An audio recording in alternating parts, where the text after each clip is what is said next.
ఈరోజు ఈ కాంగ్రెస్ ప్రభుత్వం రేవంత్ రెడ్డి గారి ప్రభుత్వం వచ్చిన తర్వాత ముఖ్యంగా రైతుల మీద పగబట్టినట్టే ప్రవర్తిస్తుంది. ఎందుకంటే రైతు బంధు డిసెంబర్లో రావాల్సిన రైతు బంధు ఇప్పటివరకు అతిగతి లేదు.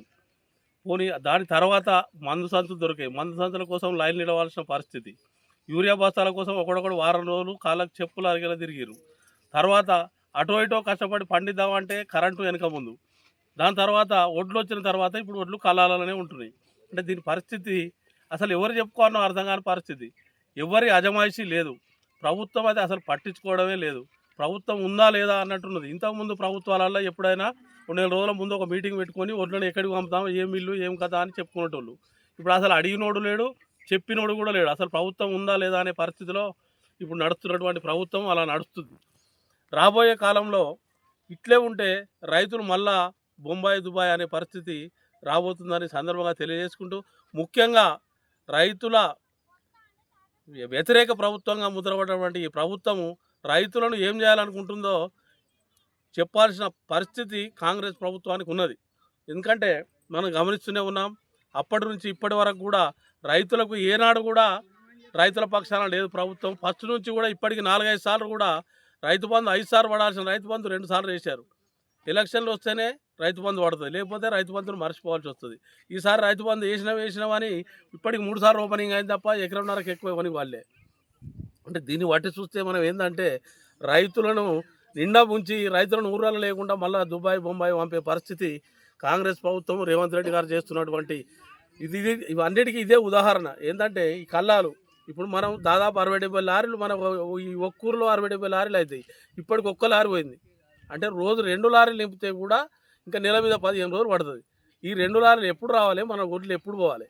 అందుకే ఇదంతా కూడా ప్రభుత్వం ఏ ఆలోచన లేకుండా రైతుల గురించి అస్సలు పట్టించుకోకుండా ఉన్నటువంటి ఈ ప్రభుత్వానికి బుద్ధి చెప్పాల్సిన అవసరం ఉన్నది. మనం అందరం కలిసి రేపు ఈ 2 రోజులు చూసి ఈ 2 రోజుల తర్వాత కలెక్టర్ ఆఫీసును ముట్టడించాల్సిన అవసరం ఉన్నది. దీనికి రెడీగా ఉండాలని చెప్పి ప్రభుత్వాన్ని హెచ్చరిస్తూ ఉన్నాం. రైతులు ఎంత కోపం మీద ఉన్నారంటే ఇప్పుడు ఈ రైతులందరూ వస్తే కలెక్టర్ ఆఫీస్ కాదు కదా, ప్రభుత్వమే అసలు దిగి రావాల్సిన పరిస్థితి ఉంటుంది. కాబట్టి ఈ సందర్భంగా ప్రభుత్వాన్ని హెచ్చరిస్తూ ఉన్నాం. ఈ 2 రోజులలో లారీలు కానీ వడ్లను కొనే పరిస్థితి కల్పించకపోతే మాత్రం రైతులందరూ ఉగ్రరూపం దాలుస్తారు, రైతుల నిజ స్వరూపాన్ని చూడాల్సి వస్తుందని చెప్పి సందర్భంగా హెచ్చరిస్తూ, రైతు వ్యతిరేక ప్రభుత్వాన్ని గద్దె దిగే వరకు మన అందరం కూడా పోరాడాలని కోరుకుంటూ, నాకు ఈ సందర్భంగా అవకాశం ఇచ్చిన ఈ నాగిరెడ్డిపల్లి గ్రామ ప్రజలందరికీ హృదయపూర్వక నమస్కారాలు తెలియజేసుకుంటూ జై తెలంగాణ. మాది నాగిరెడ్డిపల్లి గ్రామం. ఈ మార్కెట్లో మేము ఒడ్లు పోసి దరిదాపు 20 నుంచి 25 డేస్ అవుతుంది. ఒక్క రైతు ఒడ్లు కూడా ఇంతవరకు పోలే. మా 20 ఏళ్ళ చరిత్రలో ఇది ఫస్ట్ టైం చూస్తున్నాం మేము. మా మార్కెట్ మొత్తం నిండింది. మా ఊరిలో 250 రైతులకు ఆల్రెడీ ఒక 200 మంది కోసారు. అంటే ఇంకా సగమే కోసారు. ఇంకా 40% ఉంది. 40% కోసినాం. ఇంకా 60% ఉంది. దాదాపు ఒక 70-80 లారీలు పోయేది. ఒక్క లారీ పోయింది ఇప్పటివరకు. మరి ఇది ఏం ప్రభుత్వం నాకైతే అర్థమవుతలేదు. రైతు ప్రభుత్వం, ప్రజాపాలన అంటున్నారు. అసలు ఏం ప్రభుత్వం నాకైతే ఏం అర్థమవుతలేదు. దయచేసి ఇంకొక విషయం, మాకు ఈ అధికారులు కూడా చాలామందికి ఫోన్ చేసి ఏమంటున్నారంటే మాకు తెలియదు, కలెక్టర్కి తెలుసు అంటున్నారు. ఆ కలెక్టర్ గారికి చేతులెత్తి దండం పెడుతున్నాం. మరి మీ కలెక్టర్ ఆఫీస్కి వచ్చి మరి రైతులందరికీ మీ కాలు మొక్కాలా లేకుంటే ఏం చేయాలనో చెప్పండి సార్. మీరు కొత్త కలెక్టర్ అంటే చాలా స్ట్రిక్ట్ ఆఫీసర్ అని తెలుస్తుంది. మరి ఈ స్ట్రిక్ట్ ఇక్కడ ఈ పనితనం అనేది ఇక్కడ చూపెట్టాలి, అక్కడ ఆఫీసర్ల మీద కాదు. మేము రైతులు 6 కాలం కష్టపడ్డ ఈ 6 నెలల కష్టపడ్డ ఈ ఒడ్లు ఇప్పుడు ఈ కుప్ప పోసి ఒక 25 రోజులు అవుతుంది. ఇక ఆల్రెడీ చెదలు స్టార్ట్ అయింది. ఇగో ఇది మొత్తం చెదలు స్టార్ట్ అయింది.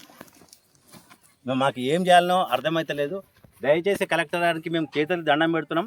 ఇంకొక రోజు చూస్తాం సార్. ఒకరోజు చూసి మా బచ్చనపేట మండల రైతులందరూ పార్టీలకు అతీతంగా మేమందరం మీ కలెక్టర్ ఆఫీస్కి వచ్చి తల ఒక బస్తా భుజం ఎత్తుకొని పాదయాత్ర చేసుకుంటా మీ దగ్గరకు వచ్చి మీ దగ్గరనే పోస్తాం సార్.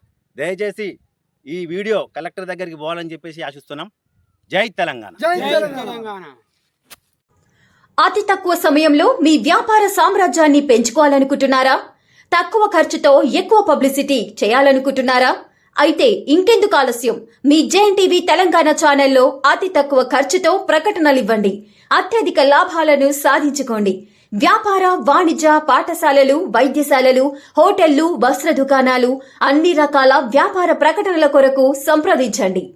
మా ఫోన్ నంబర్స్ 8558288081 9247896607.